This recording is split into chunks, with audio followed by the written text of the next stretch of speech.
sports and politics. Get ready to rumble!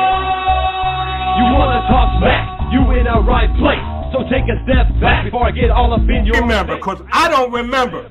I remember every bit of this. You're the dudes holding on the phone line. Your voice will be heard, sir. Next caller, please. Jerry's gonna get him. Fantasy sports and politics. Fantasy sports and politics. Fantasy sports and politics. Fantasy sports and politics. Listeners are asking questions about this week's games, not Jerry's personal beef.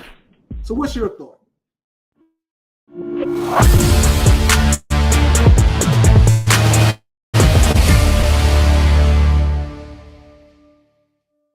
Ladies and gentlemen, boys and girls, children of all ages, how you doing?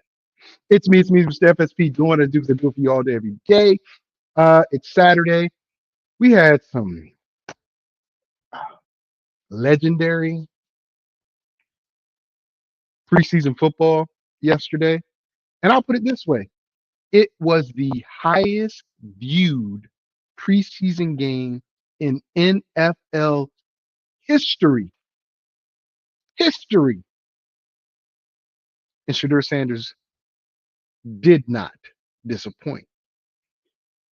Looked a little sloppy a little bit, but then turned it on. We'll get to that. We will get to that. Today is IDPs. We're talking about the linebacker position of IDPs. Top 15. Hopefully you've been keeping up with me over the last week. Last Saturday, we did defensive linemen on Saturday, and on Sunday, we did tight ends. Today, again, we're going up a level to the linebacker position. Now, with that being said, some of the players that I have listed are on that defensive line list. Why? Because they're edge rushers, but they're also outside linebackers. Now, that's going to be part of the story. The other part of the story is Shedeur Sanders' debut. I'm going to call some people out. Now, I was on Threads last night because I posted something on my Facebook page and it went to my Threads page. And I don't know exactly the title, but it was somebody Kane's Boy 08 or something like that. And we were going back and forth about my post. He was making the assumption that, you know, I was a cultist, his exact words, and saying how Shedeur Sanders isn't, you know, any good and isn't, you know, this, that, and the third. And I was going back and forth with him saying, look, he's better than the 5th round draft pick. He's like, no, he's not. And I went back and forth. All of a sudden, that person's messages disappeared because he kept saying to the common people, to this, that, and that. So it led me to believe it was probably an athlete, maybe somebody from the Hurricanes, maybe a supporter of old boy in Tennessee. Because once I made a comment about him, that's when the comments got deleted. You never know. Maybe. I don't know. But if you go to my Threads account, which happens to be, I'll let you know, my Threads account is, oh my goodness, it is FSP Vic. FSP Vic. Just go there and look it up and notice it says there are 3 comments, but you can't see them. You cannot see them.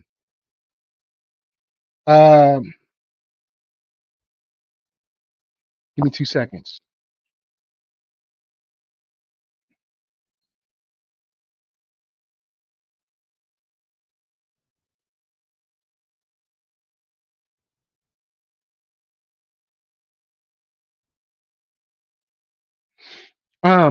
Okay. Sorry about that. Got some people working in the yard and needed an answer for something, but they conveniently reach out to me while I'm starting the show.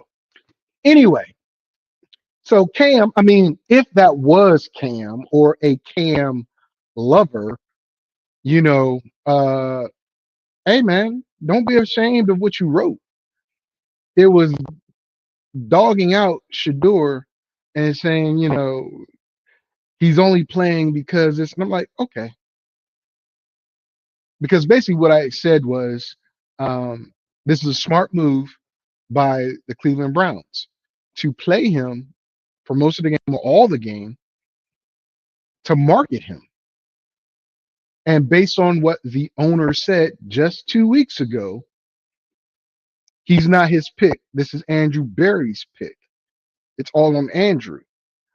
And if that's the case, they're putting him out there either A, to show that he is not capable of, being a leader of an offense on that team, or B, marketing him so that somebody else will think to come get him as their future quarterback. New Orleans, stupid New Orleans.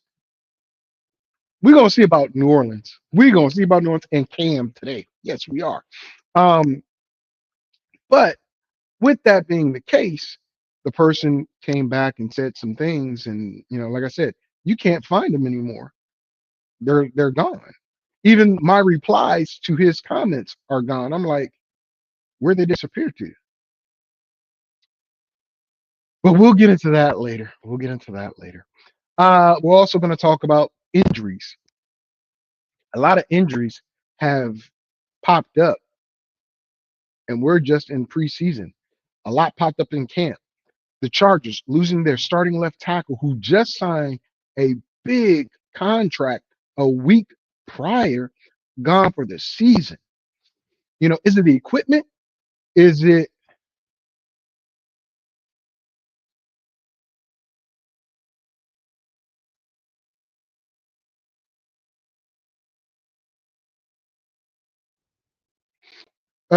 is it what is it? What's the problem? So injuries are a major factor. Already you're losing your starting left tackle, you're losing linebackers, you're losing corners. Last night Atlanta had a horrific situation with the the cornerback where his neck snapped back. uh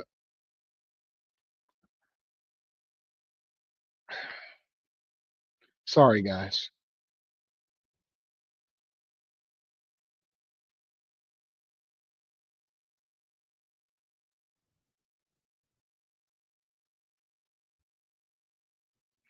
um they had to stop the game in Atlanta. Prayers for this guy. Apparently when he was going for a tackle, uh head down, his head snapped back and hit the knee of the player, and they had to cart him off in an ambulance. So less than a minute into the fourth quarter, the game gets stopped. Now that's an accident. That's a freak accident, right? But you have folks, Chaun I think it's Chauncey Johnson Gardner, whatever, uh, season-ending injury for him with the Houston Texans after signing a nice deal with them. Um, Injuries happening in practice. Now I get it. If you're hitting and you're hitting hard, I mean, like, let's make a point hard, cool. But these are some like injuries that are happening to muscle groups that you're not necessarily getting hit at. These are tears. These are major injuries. Is it the shoes? Is it the equipment? Is it the quality of the player? Is it the supplements? I'll ask some questions like that of you shortly. But but let's get into the IDPs, and then we'll talk about Shedeur Sanders. Nike just dropped a an advertisement saying it's just a matter of time, and got Shedeur doing this. That's now my boy Dan Carr. I'm calling you out, Dan. If you are here, I'm calling you out. Daniel Carr. I didn't go Dan. I went Daniel Carr. Oh, you know how I feel about this. You know how I feel about this. Don't run from the smoke, my brother. Do not run from the smoke. You know I want you on this show. Just talk about that. So I'll give you some time to come on air. Matter of fact, I'm going to text you. I'm going to voice text you so people can see that I'm actually texting you. I'm not going to show you your personal business or nothing. But hey, Dan, I hope you come on the show so we can discuss Shedeur's success last night and the comment you left under Donald Sparks' picture. You know I love you, but it's time to pay the piper. So that's what it was. I when Dan comes on, we'll talk about it. We'll talk about it. And,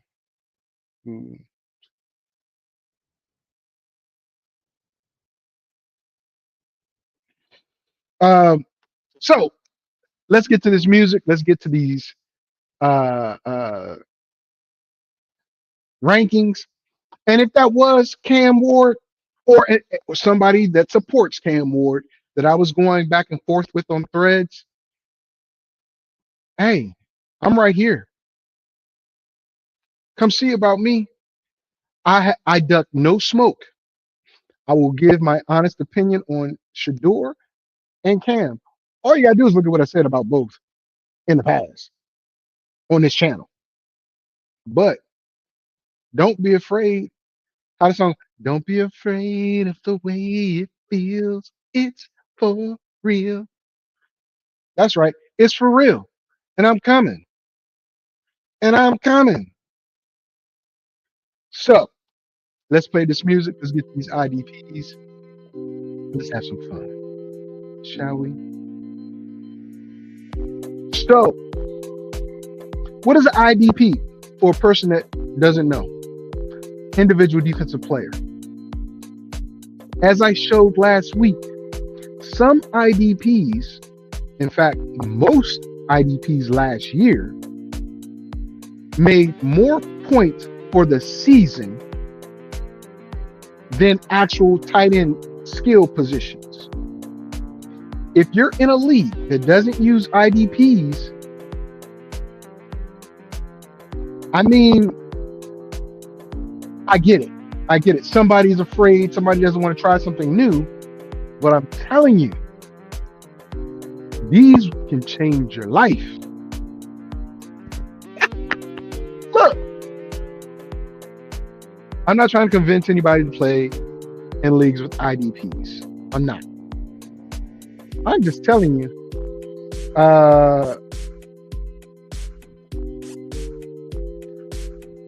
Jesus. Sorry, guys.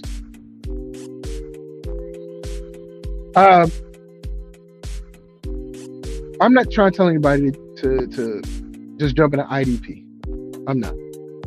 But what I'm going to tell you is an IDP is someone that is worth investigating. These names I'm about to list, in my opinion, the linebacker and strong safety. The linebacker and strong safety are the best IDPs. You got corners, you got free safeties, you got linemen, but the most bang for your buck is coming from an outside linebacker to inside linebacker to strong safety.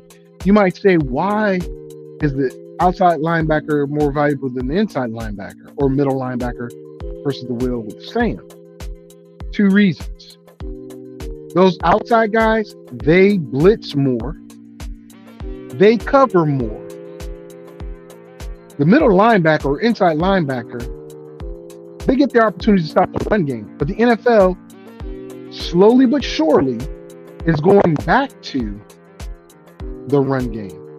Past 4 or 5 years has just been pass. I mean, a lot longer than that actually, but pass. So that made the middle linebacker somewhat irrelevant. But now you got bruisers in the building. That middle linebacker position or inside linebacker position will become very, very valuable. Okay? We're going to start in a place I call home. Even though I'm not there, born and raised, if you know, you know, Washington, D.C. This linebacker finished last year, linebacker 19. I'm at 15. I have him at 15. He's older. We already know that this guy is a stalwart. My opinion, even before he came to my team, he was a Hall of Famer. Got the numbers to prove it. Last year he played 17 games, 206.3 fantasy points.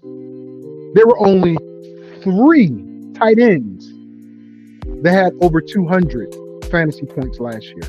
3. The number 15 guy at linebacker had over 200 points. 206.3 to be exact in 17 games. Mr. Durable. 75 total tackles, 57 assisted tackles, 2 sacks, 4 pass defense, 2 fumble recoveries. And that was an off year. Normally, this guy makes about 100-something tackles a season. Solo tackles. Not this time, but 75 solo tackles, 57 assisted. That's not bad. I'm talking about Bobby Wagner. Bobby Wagner is a guy who can cover. He can definitely track the ball. He dissects a play, and he gets to the ball. Now, my boy Baker Mayfield ran him over in the playoffs, and that was a clean run over. That was a clean truck. I can't defend that. All I can say is young Bobby wouldn't have let that happen, but old Bobby let it happen. But we won the game. Bobby Wagner, my number 15. Going to my number 14, you might say, this person, why do you have him in your linebacker position? And I'll tell you why.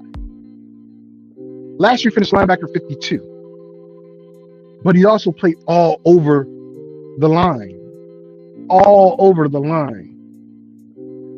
Oh, man. Hey, Dan, I'm sorry, brother. I just got your message. I'm sorry, brother. I just got your message, man. But I will read your comment about Shedeur. I will read your comment. My prayers with you and your family, Dan. I love you. Be good. Linebacker 52 last year. Jumping all over the line. Didn't play a full season. He's in a contract dispute. But last year, he had 142.3 fantasy points. Still more than some tight ends. 13 games, 30 tackles, 13 assisted, 12 sacks, 1 pass defense, 12 sacks. Remember what I said about these linebackers? Outside linebacker.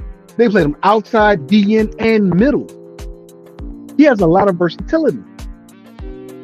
Current situation with Dallas, talking about Michael Parsons, isn't anything to not worry about. With that long goodbye letter, Jerry Jones says it's nothing for the fans to worry about. He's going to take care. I believe Jerry's going to take care of. I really do. I really do.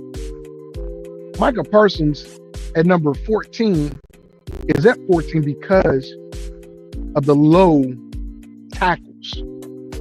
If he doesn't get sacks, he's not that valuable. But he plays multiple positions in that defense that gives him opportunities. He also drop backs and covers. He's a multi-tool. Swiss Army knife, whatever you want to call it.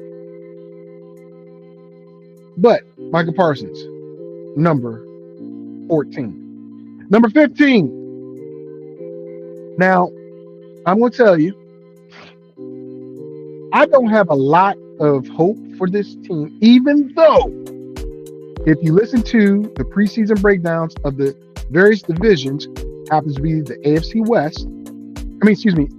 East, this team, I think, is going to surpass expectations, right?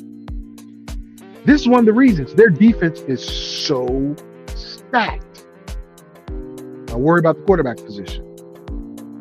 But last year, this man finished linebacker 6. Linebacker 6. You're going to say, well, if he finished linebacker 6, he drops to linebacker 13. What are you doing? Well, it's the Jets. But last year in 17 games, listen to this number, 224.3 fantasy points in 17 games, 95 total solo tackles, 59 assisted tackles, 2 sacks, 3 pass defense. Jamin Sherwood is a legit threat. Finished linebacker 3 last year. That's a different system.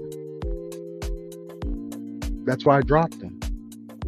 Aaron Glenn has a different system than what they ran last year under Saleh, and whoever stepped in when Saleh was relieved of his duties. But Sherwood, he's got something. And I guarantee you, those 95 solo tackles, bump it up by 5, bump it up by 10. He's going to be all over the field, but I think the Jets are going to be on defense a lot. So he's going to get a lot of opportunities, but he'll be dropping back, not attacking the quarterback, not attacking the running back. But Jamin Sherwood, number 13. Number 12. Now, some people have this guy a lot higher. I don't have him higher. Here's the thing. This guy has to share his load. And I didn't put his running mate on here because I think they're getting ready to transition from his running mate, Matt Milano. Last year, he finished linebacker 38. As he transitions into the position Matt Milano currently holds, his numbers will increase. Well, Matt Milano is back, right? Terrell Bernard last year had 154.3 fantasy points, played 13 games, 55 solo tackles, 49 assisted, 1 sack, 3 pass defense, 2 interceptions, 1 forced fumble. He's all over the field. He had to be. And if Milano is not going to finish the season, I expect these numbers to jump. 4 more games to play this year. Total 17, as long as he doesn't get hurt. I expect him to be around 180-ish fantasy points. Still, again, a little more than the tight end position. I'm just telling you. Terrell Bernard, Buffalo Bills. My number 11. All right. I absolutely love the defense he's on. Last year, finished linebacker 24. Okay? Last year. First time in that defense, which was a monstrous defense. A big reason why Minnesota went on that run that they did and not getting Justin Jefferson in the end zone. Sam Darnold did his thing, but that defense Woo! That defense was nasty. Nasty. And I learned it's called a 3-4 storm. I can tell you why. They come after him. They bring the rain. This kid, last year in 14 games, didn't play 3 games, 14 games, had 188.3 fantasy points. So if you're sitting in an IDP, look at your settings. Look at your settings.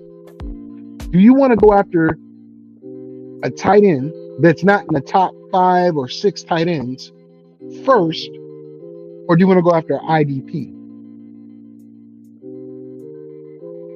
If I miss out on the top 5, top 6 tight ends because there aren't that many good ones, I'm going IDP. I just told you 188.3 fantasy points in 14 games, 68 total tackles, 43 assisted tackles, 4.5 sacks, 8 pass defense. So he's getting his hand on the ball, and a fumble recovery. His 2 running mates, 2 other linebackers, account for 27.5 sacks. He had 4.5. So are the linebackers alone in Minnesota, they had over 30 plus sacks. Does not include the linemen or the blitzes from the corners. Understand what I'm saying? If you go in for IDP, Van Ginkel, who's outside linebacker now because he played middle in Miami, but he played outside last year in Minnesota. And the other guy on the other side, they're getting to the quarterback. So is this guy, Blake Cashman. My number 11. 188 fantasy points is nothing to sneeze at, ladies and gentlemen. Nothing at all to sneeze at. Then after him, but you say you got to make 11. Yeah, I got to make 11 because he's going to eat. But I just told you, Van Ginkel and that other kid, they're eating more. But I'd be on the lookout, IDPs in Minnesota. All right. My number 10. I love this kid. Outside of Max Crosby, he was the only bright spot for the Raiders last year and the year before. Last year he got hurt. But last year, even though he got nicked up a little bit, he kept playing. Finished linebacker 3. Linebacker 3. Played all 17 games. Listen to this. Some receivers, never mind a tight end, some receivers in fantasy didn't get as many points. 240.3 points. 240.3 points. Robert Spillane. And now, I didn't go over the rest of the stats. I'll go over the rest of the stats in a second. He's in a better defense in New England. New England did a number on my Commanders yesterday. I know it's preseason, but those were the backups. And Spillane is a starter, inside linebacker, in a division that likes to run the ball. He is going to eat like crazy. I would not be surprised if he finishes again linebacker 3, but it's a new system. That's why I got him so low. At number 10, but listen to this stat line last year. 91 total solo tackles, keep saying total. 91 solo tackles, 67 assists, 2 sacks, 7 pass defense, 2 interceptions. That means if he had better hands, he could have had 9 interceptions.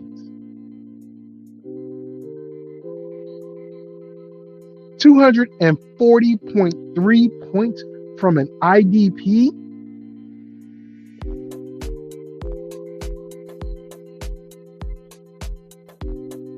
I would not overlook this position if I'm in a league that runs IDPs and the well is somewhat dry in the tight end position,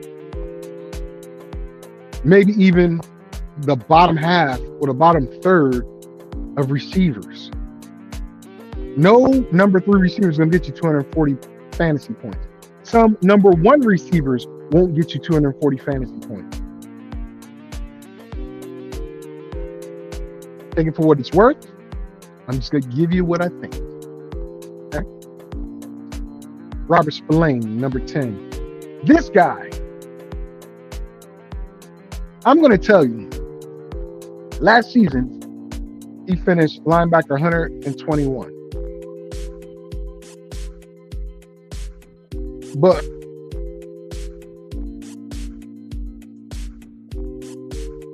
he didn't finish the whole season. He only played 3 games. Right? Had a little setback earlier in camp or mini camp and all that. I think he messed up his thumb. But he set the return for week 1. And even without him, their defense was really, really good. Insert him back in. Alex Singleton is my number 9. Not a very good stat line, I'll be honest. But the impact he brings to the Denver Broncos defense will help you in your fantasy situation. Last year, like I said, 3 games, 45 fantasy points. Do the math. That's 15 fantasy points per game. How many receivers or tight ends give you 15 points per game? He had 17 tackles, 14 assisted tackles, 1 pass defense, 1 interception in 3 games. Let me get this straight. 3 games, he got 17 solos and assisted on 14 others. Yeah. When I extrapolate that out, that's a lot of fantasy points this guy's going to get. He's going to stay healthy, I hope. He can play with a cast on his thumb if he has to. Probably not going to get that many interceptions, but he's going to play. Alex Singleton, my number 9. Now, my number 8 is a oldie but goodie. He used to be a number 1 for me. Used to be. Reason why he's not number 1 now is because I do not trust the defense he's on. I love the fact that they added a player that can be phenomenal, that can play both ways, that can also sack the quarterback pretty well. Those are 2 different players, that is. This guy, last year, finished linebacker 43. Again, he used to be linebacker 1 for like 2-3 years in a row. But he missed a couple games. I think like 3 games? 4 games. 4 games. And he still had 160 and a half total fantasy points. 60 tackles, 48 assisted, 1 sack, 7 pass defense, 1 interception. And he missed 4 games. This guy, Foyce Oluokun. I love him. In fact, the fantasy league I run, the owner kept him as a keeper. And in fact, I think he drafted him in like the 9th round, 9th, 10th round, something like that. Some people are still getting their starting lineup. Well, we start IDPs, right? But some people are getting their starting offensive players there. This owner decided, you know what? He's more valuable than some of the players on the board. Let me grab him. And he was. Even though he missed 4 games, 160 and a half fantasy points was better than more than half of the top 15 tight ends in fantasy last year. Say what? Yes. 160 fantasy points was better than more than half, I'm going to say more than 2/3 of starting tight ends last year. Jose Aluakon, my number 8. This number 7, I had him in my top 3 last year, right? I ended up drafting him.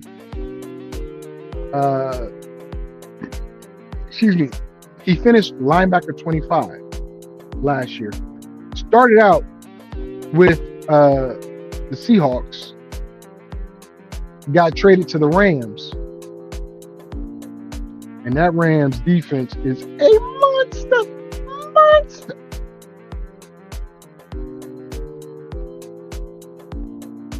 Monster. Last year, he only missed one game. 188.3 fantasy points. So he played 16 games. 77 solo tackles. 61 assisted tackles. Remind you, he got 77 tackles by himself. And he assisted on 61. He's around the ball. Targets, equal opportunity on the offensive side. Well, those are the same thing. Those targets on the offense, equal opportunity for the IDPs at linebacker. Just telling you. He had a half a sack, 4 pass defense, and 1 interception. Ernest Jones, the 4th, is my number 7. In this Rams defense, they're young. I mean, extremely young. And look what that front line did last year. Jared Verse was not the only disruptor. Matter of fact, he didn't even lead his team in sacks. He's the bigger name. That Rams defense, nothing to be played with, boys. Ernest Jones, the 4th, is my number 7. Number 6. Now, I gotta tell you, I'm not a big fan of this team, but last year this guy finished linebacker number 10. Right? Finished linebacker number 10. He's a dominant player, right? He plays almost last year, every game except for 2, right? Well, except for 3, he played every snap on defense. He played 85%, 95%, and 99% on the other 3 games. He does not come off the field. 223 and a half fantasy points. Played all 17 games. 79 tackles, 50 assisted tackles, 4 sacks, 3 pass defense, 1 interception, and 2 fumbles. Playing for the Bears gives you a lot of opportunities on defense because the offense wasn't doing that much. Hence, the head coach is fired. Ben Johnson's brought in. We'll see what happens. But TJ Edwards was probably the lone spotlight on that Bears defense. He played a lot of plays. But he also had a big impact. 223 and a half fantasy points. Man. He's my number 6 guy. My number 5. Now, you might say, why are you talking about a number 5 at this position being this player? Last year, he finished linebacker 11. Okay? Linebacker 11. And to be honest, he didn't have a good year. A super good year. He had a good enough year to get a new contract because you know what you have in him. Played 17 games, 207.3 fantasy points, 40 tackles, 21 assisted, 11 and a half sacks, 4 pass defense, 2 fumble recoveries. Remember what I said. Some of these guys can be on the edge and be in the defensive line, and they're also outside linebackers. TJ Watt. Yes, I got TJ Watt at number 5. Look, he's going to be around the ball some way, shape, or form. That 40 tackles and 21 assisted and 11 and a half sacks is what is selling you here. The 4 pass defense and the 2 fumble recoveries, those are nice. But those 11 and a half sacks are what you want. And think about this, ladies and gentlemen. That Steeler defense just got a lot better. Jalen Ramsey is no slouch. He can play corner and safety. They've got Patrick Queen. They've got him. They've got a nice defensive front. Porter Jr. coming in second year should be better. Watt drops sometimes. I don't need to sell you on TJ Watt. I need to sell you on the fact that as a linebacker, not just an edge rusher or a defensive end, he is valuable. And remember, if you play in a league that does IDPs, that's edge rushers and linebackers, he can play 2 positions, just like Micah Parsons. But TJ Watt is my number 5. I'm saying, oh, this dude is crazy. What does he know? Well, I know enough to be dangerous. All right. So, my number 4, as much as I hate to say it, this dude balled out. Finishing linebacker 2. Linebacker 2 all of last year. Played 16 games so far. And I'm about to tell you his point value. Highest points from a linebacker position in fantasy last year. 16 games, 258 points. Let's say somebody had 263. Well, whatever. 258 points.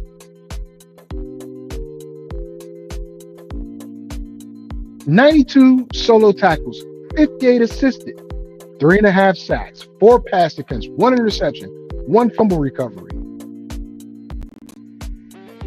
And think about this. He's on a defense that had rookies playing at corner. He has a nice front in front of him. He had a nice set of secondary players. 258 fantasy points, 92 tackles. Zach Bond from the Philadelphia Eagles is my number 4 linebacker for IDPs. I honestly think he can repeat these numbers because that defense is still good. They're not old. They got some 3-4 year vets, right? They've got fresh young corners. How did they? Washington traded up, right? And we got a nice player in our cornerback, but we let Cooper DeJean go to the Eagles. Man, Cooper DeJean is legit. They already had Mitchell. They got the 2 best corners in all of football last year, and college football previous year, but two of the best corners in football, and they're rookies last year. Wait till I get to the DBs. Now I'm gonna tell you, corners. I'm not gonna have a lot of corners in my DBs. I'm not.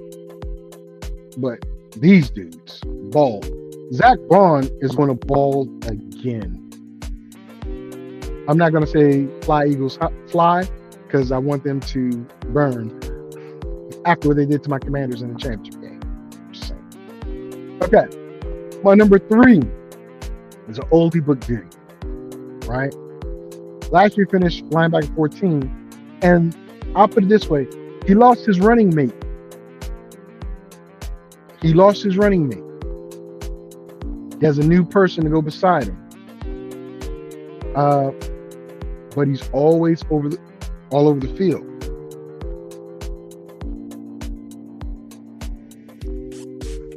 The problem I had with his team is very young on the backside because they let go of the strong safety that was backing this guy up. I believe his team is going to be in a rebuild mode in the next year or two because they're just old on both sides of the ball. But last year, this guy played 17 games, 214.3 fantasy points, 76 tackles, 55 assisted, 1 sack, 7 pass defense, 2 interceptions. I'm going to warn you that Fred Warner is my number 3. I don't see him slowing down. In fact, I see him getting even better or even more solo tackles because Greenlaw is gone.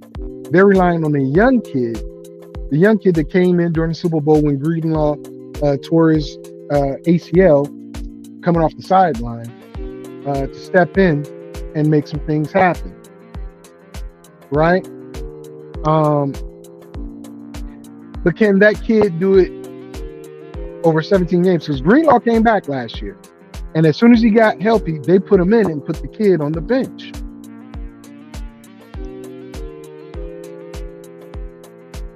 Fred Warner, number 3. All right.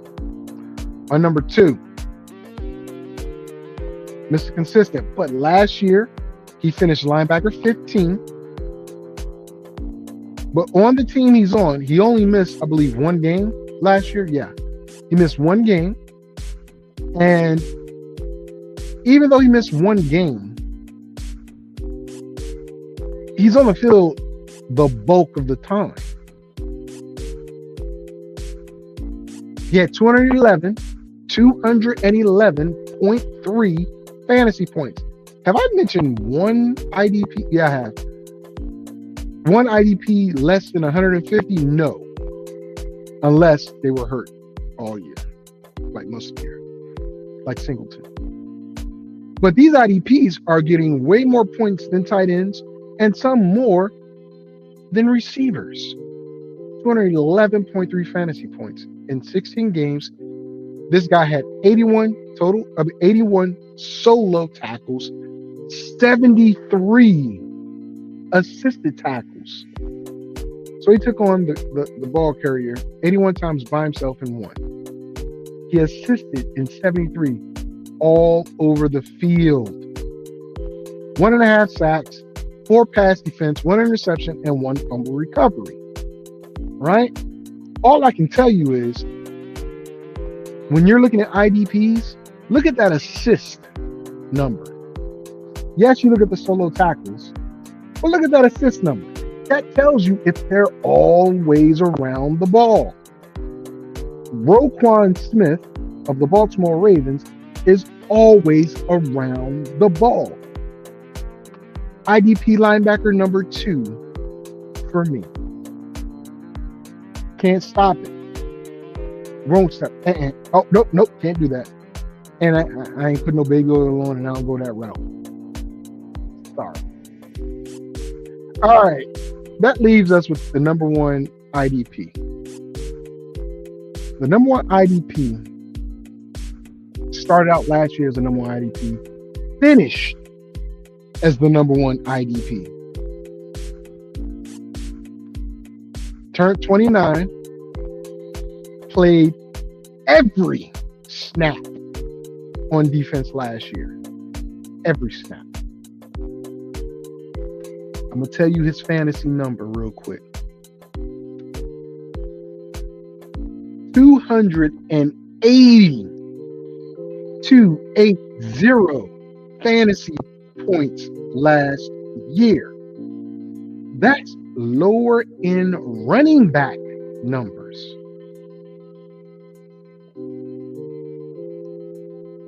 "93 tackles, 80 assisted tackles, 3.5 sacks, 6 pass defense, 2 interceptions. His defense was on the field a lot because offense couldn't do much. Same thing's going to happen this year. Coming from the Indianapolis Colts, I give you Zaire Franklin. 280 fantasy points. From a linebacker, 93 tackles by himself, 80 assisted tackles. So let me get this straight.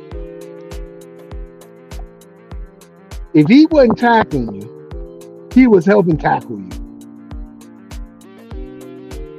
Wow. Crazy. Zaire Franklin, my number one fantasy IDP. I'm running this down real quick. At number 15, we have Bobby Wagner. Number 14, Micah Parsons. Number 13, Jamin Sherwood.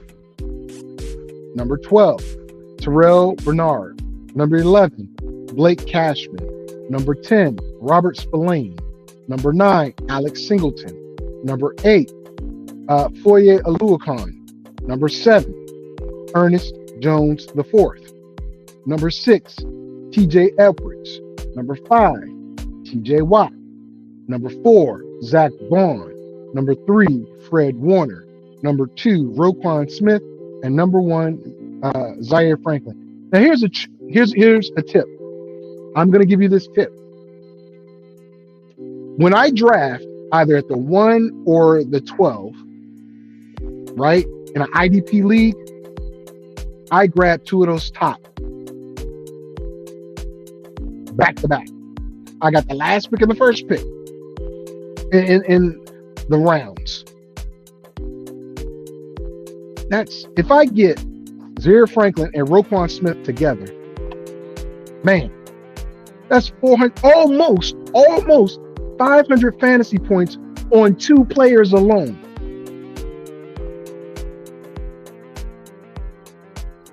Now, you might say, well, Vic, playing fantasy with IDPs, I can get them anytime. You're right, but you're not getting the production of these guys. I'm telling you, once you get past, just my opinion, once you get past number 6, number 7 tight end in a 12-team league, maybe even number 5, to be honest, I'm seriously not focused on tight ends. I'm not. I'm going IDPs. And I'm going back to back. I told you the guy held Oluokun, and he got him like in the 8th or 9th round. 9th round, I believe. And that was a smart move. He was the first pick overall in the draft, so we had back-to-back picks. I don't recall who he got after he got Oluokun, but if it were me, I would have got Oluokun and Zaire. That's me. Knowing what they can do. But that was that. All right. Time to get into the Shedeur Sanders thing.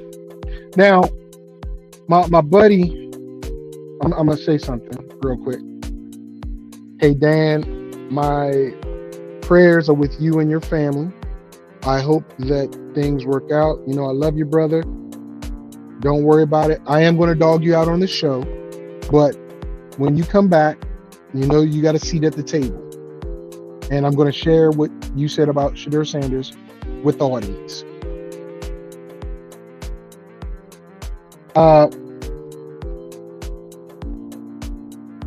So let's get into it. Shedeur Sanders last night, the most watched preseason game in NFL history.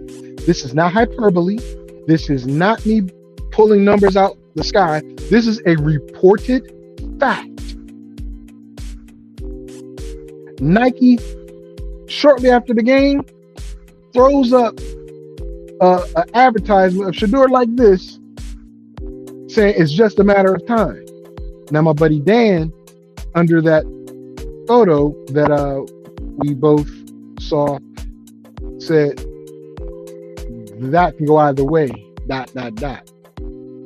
And it's true. It's true. It could go either way, and it might versus Philly. Stefanski already said he's going to get a lot of snaps versus Philly, which leads me to my comment.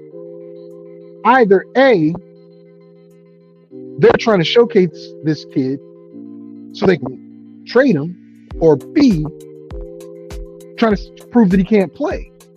I want you to understand something. Carolina finished last year with one of the best defenses in the NFL. Hence why they went on that tear at the end of the season. So it wasn't a bunch of slouches, but you're stepping up in weight. Week 2 in preseason, playing defending Super Bowl champion Eagles defense, who I just said, Zach Bond. You got Nakobe Dean. You got Cooper DeJean. You got Mitchell. You got oh my gosh, the other linebacker, I forgot his name. Another Alabama product. You got a serious defense you're going to face, right? I'm not saying they're going to play the full game, right? It'll probably end up being a couple of series that the starting defense plays, and then they'll trickle in their backups. And the way Cincinnati ripped up those backups, Shedeur should hopefully do the same. I hope. We'll see. But Shedeur Sanders had a lot of people quiet. I will admit, at the beginning of the game, I did not like the fact that he was staring down his receivers. Like, as soon as he got the snap, he was looking right, he was throwing right. He was looking left, he was throwing left. I also didn't like his, I'm going to run around all day on those 2 plays. Those easily could have been major sacks. In fact, one was a sack because he ran out of bounds before he got rid of the ball and crossed the line of scrimmage. Can't do that in the NFL, my friend. Not backwards. And you got to get rid of that ball just a little bit quicker. Those are my critiques. Outside of that, dimes. He loves a tight end. Be Lamar and just throw to the tight end and let your receivers catch the ball when you can get them the ball. You threw the ball to the wide receivers, but you threw a lot across the middle to the tight ends. And they're happy. And Njoku was on the sideline. Yeah, I can't wait for you to start. And Njoku was like, yeah, man. He was like, yes. Because Watson does not throw the ball to the tight end. You know who does?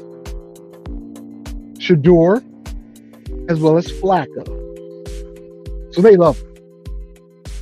That one pass that he took a hit in the end zone and did a 15, 16-yard dig route, that was beautiful.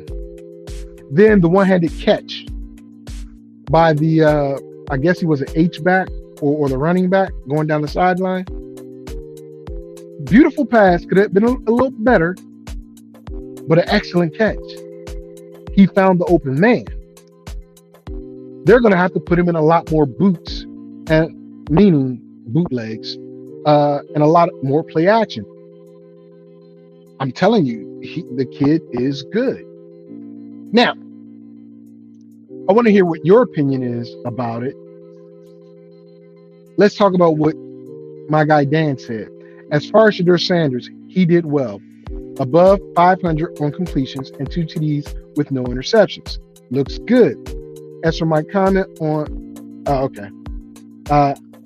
only time will tell if he gets traded. If he is the starter or the number 2 or 3 on the depth chart. No shade, just reality. I hope he does great. I've said that to you on your show, so have fun with all that. I love my boy Dan, man. I love my boy Dan. I love my boy Dan. Again, those out there, especially this Kane boy 08, whatever, I don't know, who deleted his comments on my thread. I want you to understand something. I welcome you to the show to talk about why you think Shedeur Sanders is not NFL caliber based upon what you said. You said he wasn't even worth a 5th round pick. And I'm like, are you kidding me? Are you kidding? Cam Ward has opportunity today to do even better. I don't know how long they're going to play him. I don't. And to be honest, he doesn't have the best offensive line, but he has better weapons. Let's remember that. He has better weapons. Calvin Ridley, better than any receiver Shedeur was throwing to last night. And only Jerry Jeudy and Tillman were the 2 receivers that didn't play. Deontay Johnson played. Didn't connect with him. He tried, but didn't connect with him. You've got Ridley. You've got Burke is gone. He's out for the season. You got a decent receiver, a nice tight end. I don't know if both running backs are going to play. I don't even know if one is going to play, but you have better weapons to work with. Are the plays better, Mr. Ward? I don't know. We'll see. But anybody that supports Cam Ward the way that person was supporting him, you would think was Cam Ward. But I don't think it was him. I really don't think it was him that was messing with me on threads last night. I only posted that one thing about Shedeur, by the way. It shows you what Shedeur Sanders does. He triggers people just for being him. I'm not a cultist. I opened this up by saying what I did not like about his gameplay yesterday. He gave himself a C+. I'm going to give him a B-, C+, B-, potato. But he made some plays that I'm like, wow. I didn't see that coming from him. But he did. Then you've got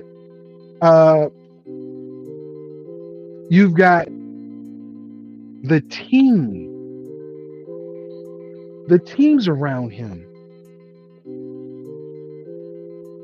I noticed after the first drive, they mentioned that Kenny Pickett and all the quarterbacks came to, console him and talk to him. He didn't throw interceptions, didn't have a good drive. After that, though, only Flacco, the other teammates, and the quarterbacks coach / offensive coordinator was around him. Pickett sat on the sideline. Not Pickett. Dylan Gabriel sat on the sideline beside Deshaun Watson. Now, if he has a very bad hamstring, I could see him not suiting up and not getting a series or two. But if it was just tightness and that was 2 weeks ago, I bet you that hamstring gets better now. Snoop Huntley came in off a week of practice or a couple of days of practice and came in, did pretty decent. Given the system, he probably could do well. But you can have 6 quarterbacks. Ain't no way. Ain't no way. Kenny Pickett has a real hamstring issue. They traded for him. Does he get traded somewhere else? Does he even make the team? Does he play preseason? They've already declined his 5th-year option. So he's house money. He literally is house money.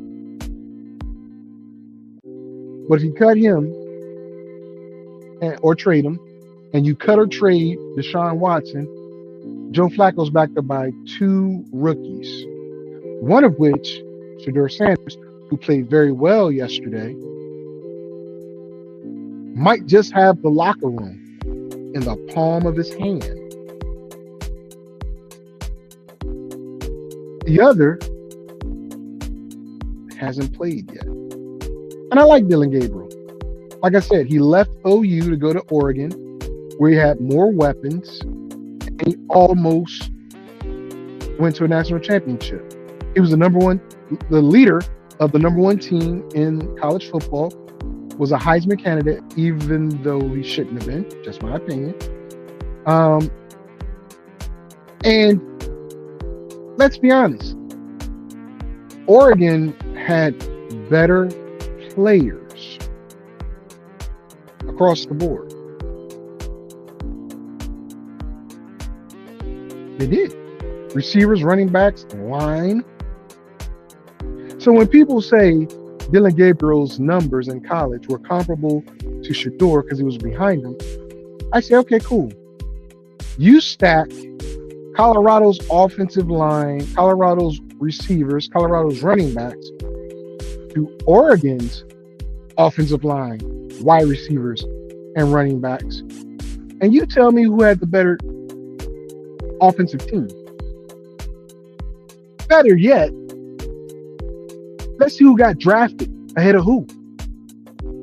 No Colorado player was drafted before Shedeur Sanders outside of Travis Hunter until he went. Oregon, they had players all the way through. In fact, one was a first-round pick that now plays in Washington, the left tackle.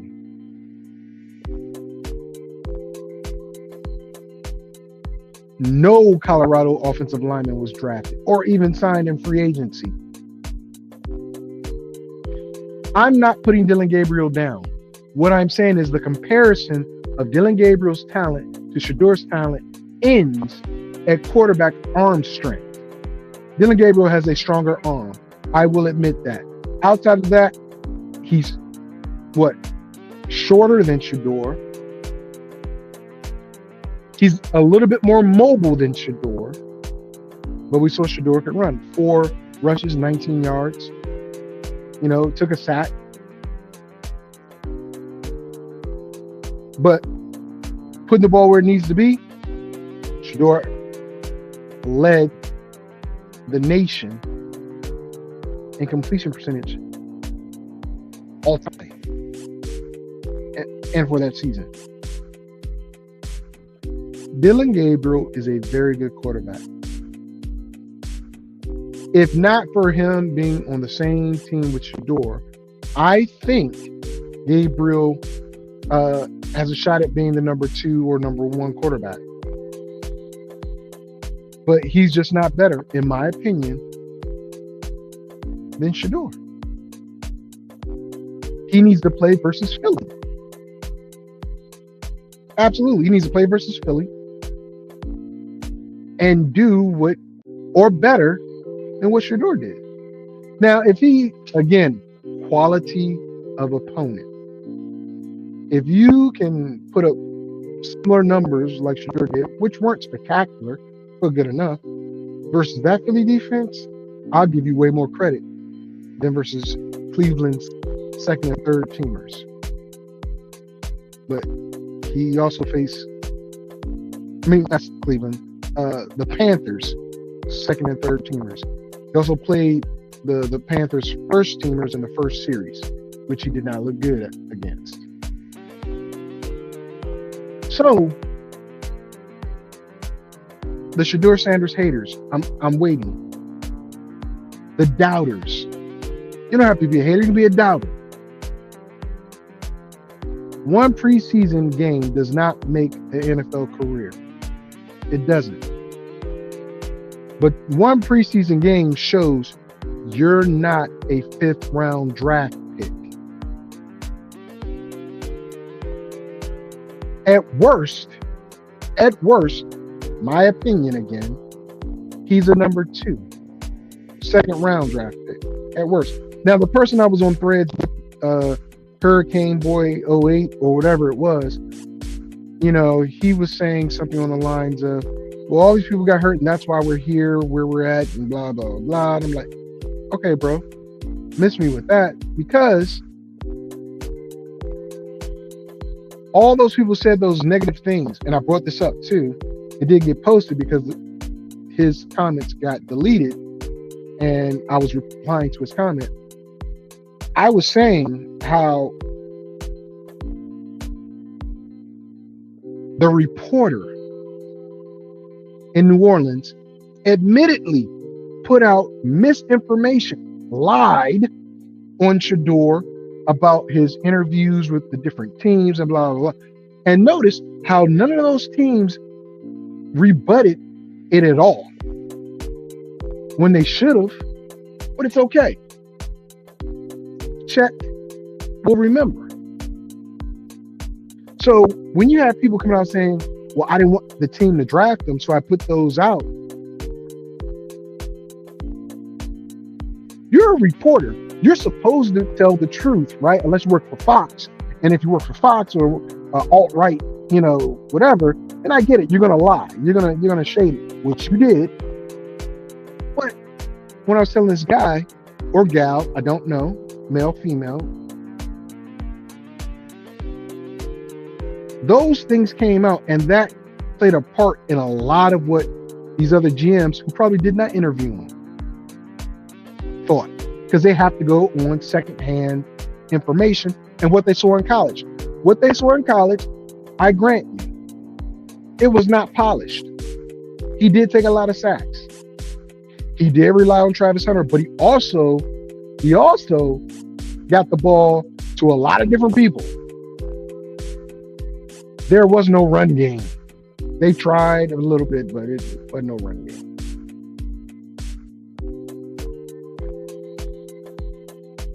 So as a analyst, I see what I see. Do I have a book full of notes on every player? I'm not a scout, but I do scout players when I'm looking at games. I don't have the job of going to a game and taking notes and interviewing folks and things like that. That would be nice. That would be nice. But my eye tells, and my gut tells me, this player is this, this player is that. And then when I hear things, I marry all that together. So I believe Shedeur Sanders quieted some people. Kevin Stefanski said he's going to get a lot of reps versus Philly. Okay.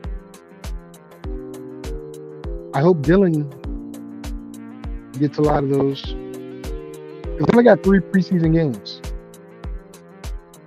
And if Dylan's not going to play all preseason because you want to get Flacco in with the first team that last game,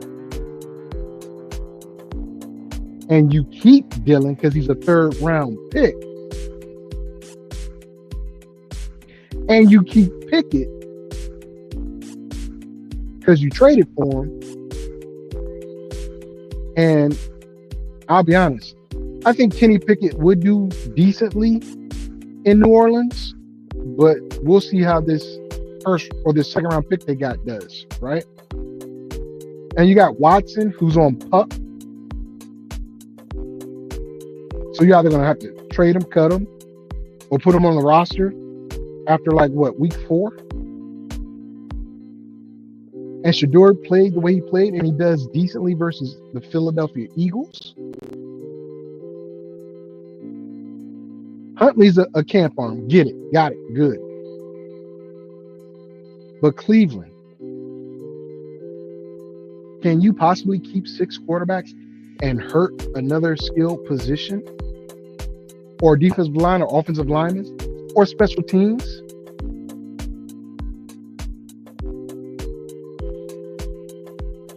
Owner said this is not Matthew Berry. This is Berry's call. I believe his name's Pat Berry. He drafted him. Okay. And all those that are trying to say, well, that's not what the owner said. Yes, he did. He clearly gave plausible deniability. I didn't want him. His words. If you would have told me, night 2 that we were, he wanted to draft out, I would say, no, we're not doing that. But, we had all the right people in the room and da-da-da-da-da. Oh, and this is Barry's. Barry did that pick. That's not confidence in the player at all. Not one drop. So miss me with that BS about how, the owner was on board with this. He literally threw his GM under the bus. I did too, but I'm not the owner of the team. So miss me with that, guys. What do you think? Did Shedeur Sanders' performance last night give him the opportunity to stay in the NFL and the Cleveland Browns? Or was Cleveland really just trying to showcase his talent so they can move him? I want to know what you think. All right, last topic, and I'll be brief on it. We have a ton of injuries going on in the NFL. Early, it's camp. It's preseason. You got guys, and this is a big blow to the Chargers. Now, I was wrong. I thought Joe Alt started at left tackle last year. I did. He wasn't. He was right tackle. Well, now they're moving to the left tackle because they lost their left tackle for the entire season, who just signed a $45 million contract. I think it was 90, something like that, a week ago in a practice. They'll insert Allen Iverson's practice. We talking about practice. Insert it right there. Gardner gone for the year in practice. People tearing, ACLs in practice. I mentioned the injury that happened during the preseason game in Atlanta, between Detroit and Atlanta. That's an on-field freak accident type deal. But a lot of folks that I've, been in groups in, they'll say, is it the athlete? Is it the equipment? Are these guys not, being physically trained enough to build these muscles up? You can't build a tendon up. You can build a muscle, but you can't build a tendon.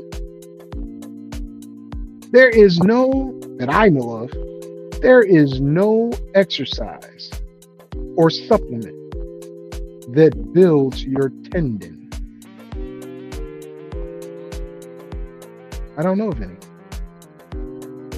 But to have so many things happen, I get it. Some things I just mentioned.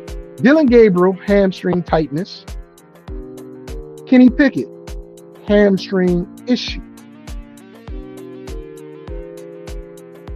This is before they even play their first preseason game. Singleton missed, I'm talking about for the Denver Broncos, plays only 3 games, misses the whole season, now has a thumb injury. Cast it up, get him back in business. That's my thought, right? But still,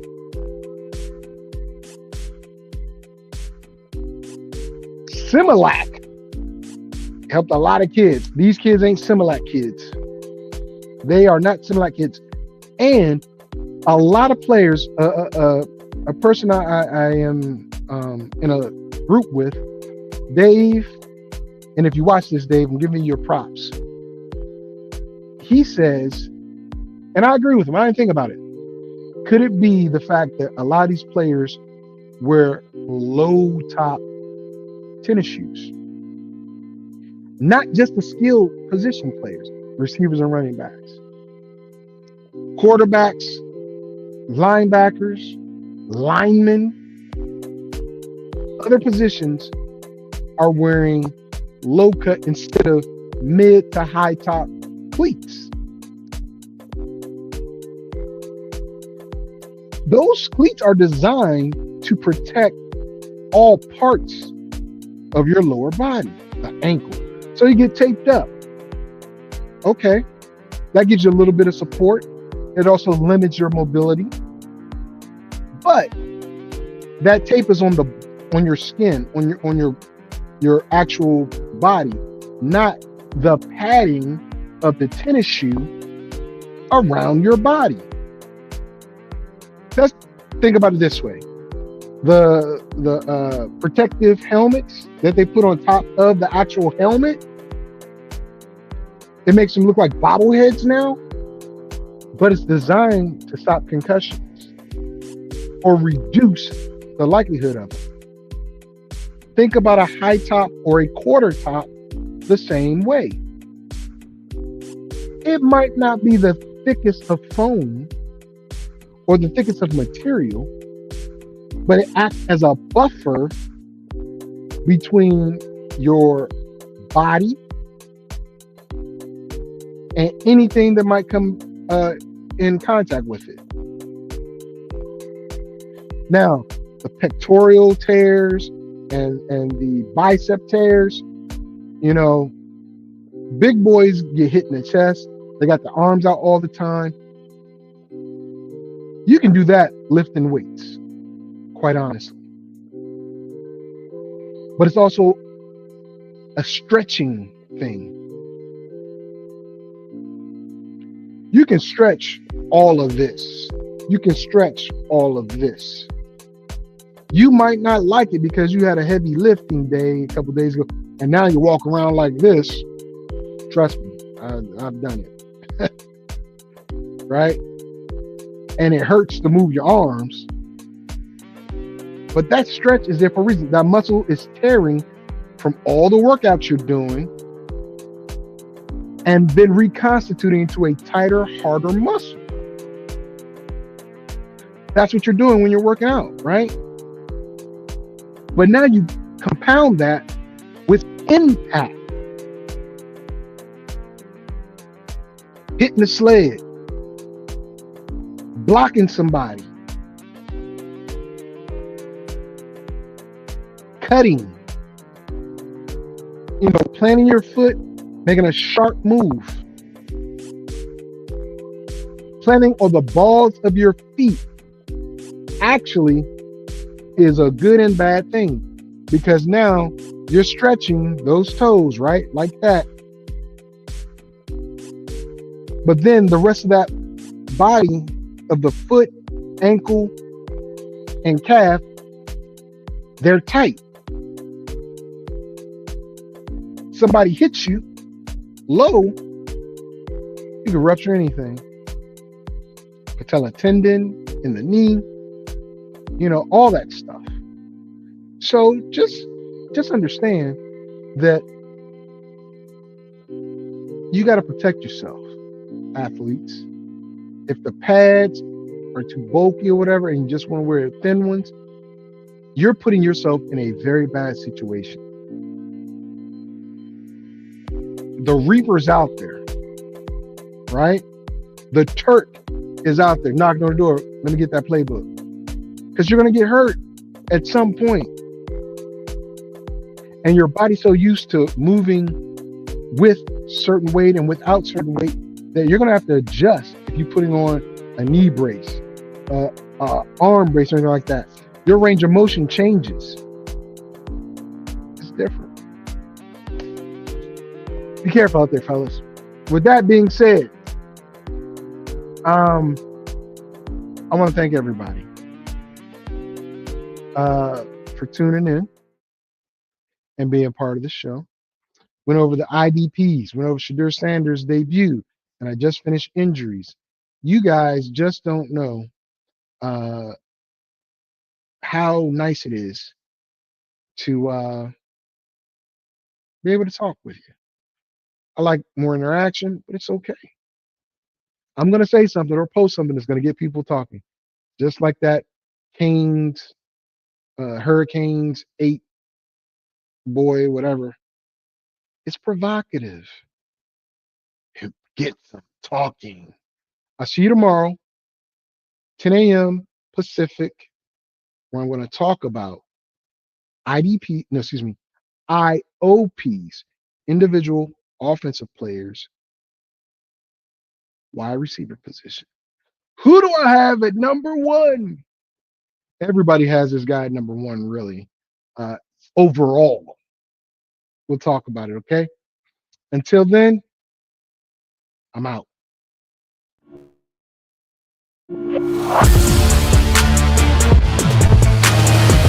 Fantasy, sports, and politics. Get ready to rumble!